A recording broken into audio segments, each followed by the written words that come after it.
در دشت بی پایان و خاموشی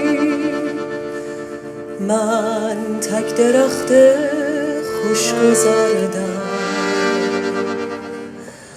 از خاطر عالم فراموشی من یادگار باغ دردم.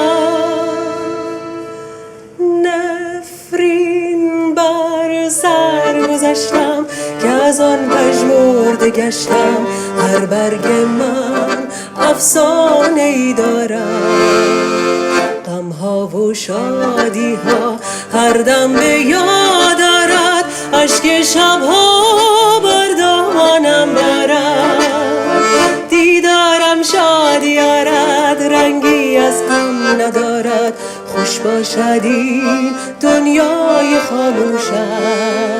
شد قطره باران آویزه گوشم، از دل با شادی خیزد خروشم.